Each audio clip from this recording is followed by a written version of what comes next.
एका बाजूला मराठा आरक्षणासाठी मुख्यमंत्री एकनाथ शिंदे आपली सर्व शक्ती पणाला लावत असताना त्यांच्याच मंत्रिमंडळातील एक ज्येष्ठ मंत्री छगन भुजबळ मराठा समाजाला ओबीसीमधून आरक्षण देण्याच्या विरोधात रस्त्यावर उतरले असून ओबीसीमधून मराठा आरक्षणाची मागणी करणाऱ्या मनोज जरांगे पाटील यांना त्यांनी खुले आव्हान दिलं आहे। त्यामुळे मंत्रिमंडळात राहून मुख्यमंत्र्यांच्याच भूमिकेला विरोध करणाऱ्या भुजबळांना राजकीय बळ कुणाचे अशी चर्चा सुरू झाली आहे।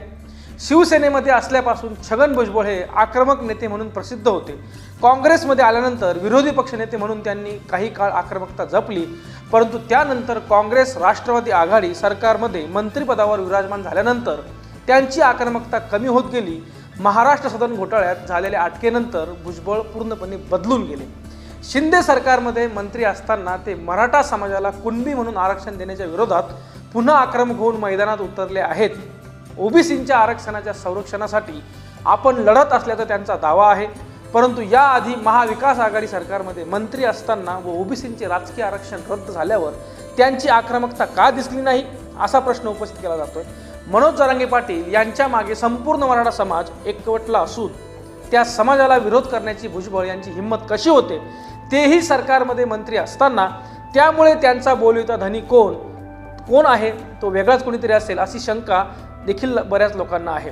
आरक्षणाचा डिसेंबर अखेरपर्यंत तिढा सोडवावा असं आश्वासन जरांगे पाटील यांना देण्यात आलंय, मात्र त्यानंतर लगेच मराठा समाजाला कुणबी म्हणून ओबीसीमधून आरक्षण मागण्याच्या जरांगे यांच्या विरोधात जालना जिल्ह्यात अंबड येथे ओबीसींचा महामेळावा घेऊन भुजबळ यांनी लढाईचे रणशिंग फुंकले। जरांगे यांनी त्यांच्या पहिल्या उपोषणाच्या वेळी मुख्यमंत्री एकनाथ शिंदे व उपमुख्यमंत्री अजित पवार यांच्यावर विश्वास व्यक्त करणे आणि एक उपमुख्यमंत्री कलाकार आहेत असं म्हणून देवेंद्र फडणवीस यांचं नाव न घेता त्यांच्याबद्दल अविश्वास व्यक्त करणे ही भुजबळांच्या आक्रमकतेची पार्श्वभूमी तर नाही ना, अशी शंका घेतली जाते। उपोषणाच्या वेळी जमलेल्या जमावावर पोलिसांनी लाठीमार केल्यामुळं गृह खात्यावर विशेषतः देवेंद्र फडणवीसवर टीका झाली, त्यामुळे त्यांना माफी मागावी लागली। अंबडच्या सभेत त्याचा जाणीवपूर्वक उल्लेख करून जमावाच्या दगडफेकीत पोलीस जखमी झाले, ते का समोर आणले नाही असा सवाल करून भुजबळ यांनी एक प्रकारे फडणवीसांची बाजू सावरण्याचा प्रयत्न केल्याची चर्चा आहे। आता छगन भुजबळ यांनी मराठा समाजाला कुणबी जातीचे दाखले देऊन आड मार्गाने ओबीसींचे आरक्षण हडप करण्याच्या जरांगे पाटील यांच्या मागणीला पहिल्यांदा जाहीरपणे विरोध केला। त्यावेळी राजकीय वर्तुळात खळबळ उडाली। सरकारमध्ये मंत्री असताना भुजबळ असं कसं काय बोलू शकतात असा प्रश्न उपस्थित केला जातो। त्यावेळी भाजपचे प्रदेशाध्यक्ष चंद्रशेखर बावनकुळे यांनी भुजबळ यांनी सर्वपक्षीय बैठकीतील भूमिकाच मांडल्याचे सांगून त्यांचं समर्थन केलं होतं। भुजबळांच्या आव्हानात्मक भाषणावर प्रतिक्रिया व्यक्त करताना भाजपचे एक नेते व महसूल मंत्री राधाकृष्ण विखे पाटील यांनी आपापल्या समाजासाठी लढण्याचा प्रत्येकाला अधिकार आहे, परंतु त्यातून जातीय तेढ निर्माण होऊ नये असे सूचक विधान केले होते। सरकारने सरकारसारखं वागलं पाहिजे असं म्हणणं आहे छगन भुजबळांचं।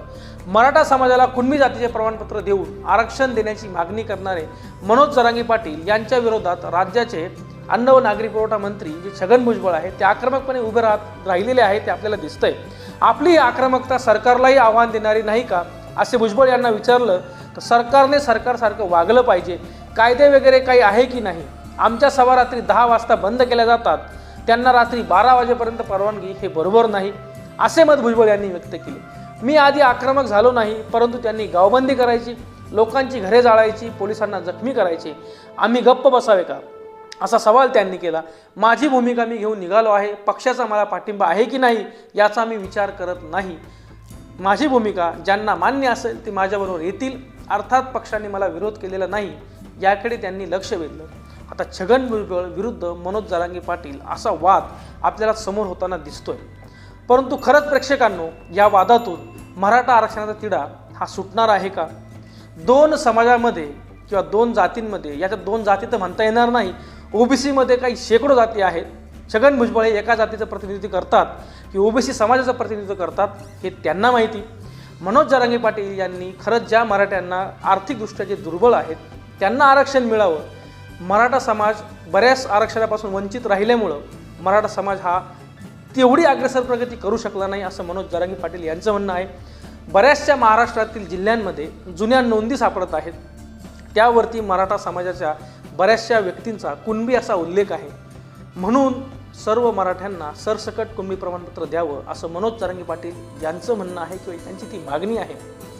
त्याला विरोध हा चर्चा करून केला पाहिजे. छगन भुजबळ यांनी करेंगे या मरेंगे अशी घोषणा करून एक वेगळाच वाद निर्माण झाला. त्यामुळं दोन समाजांमध्ये तीड निर्माण केली जातील, याच्यामध्ये राजकारण असू शकतं. त्यामुळं ह्या गोष्टी घडत असताना आपण आपल्या समाजामध्ये भांडण होणार नाही, आपण एकमेकांची वाद करणार नाही, याची काळजी घ्या. या व्हिडिओमध्ये इथेच थांबू. तुम्हाला या व्हिडिओबद्दल काय मत आहे? छगन भुजबळ यांच्या मागे नेमकं कोण उभं आहे, त्याचं नेमकं तुम्हाला काय वाटतं? छगन भुजबळ यांना पाठबळ कोण देतं आहे? छगन भुजबळ यांना ते सरकारमध्ये मंत्री असताना ते उघडपणे जर ही गोष्ट बोलू शकतात, त्यांना पाठबळ कोण देतं आहे? त्यांचं समर्थन करणारा नेता किंवा ती व्यक्ती कोण, ते नक्की कमेंटमध्ये आम्हाला सांगा. रोकठोक मराठी आपल्या यूट्यूब चॅनलला सबस्क्राईब करा. सोबतच यूट्यूबचे आपले व्हिडिओ बघा आणि ते बेल आयकॉन दिसतंय ते प्रेस करा. त्यामुळे येणारे नवीन अपडेट तुमच्यापर्यंत लवकरात लवकर पोहोचतील.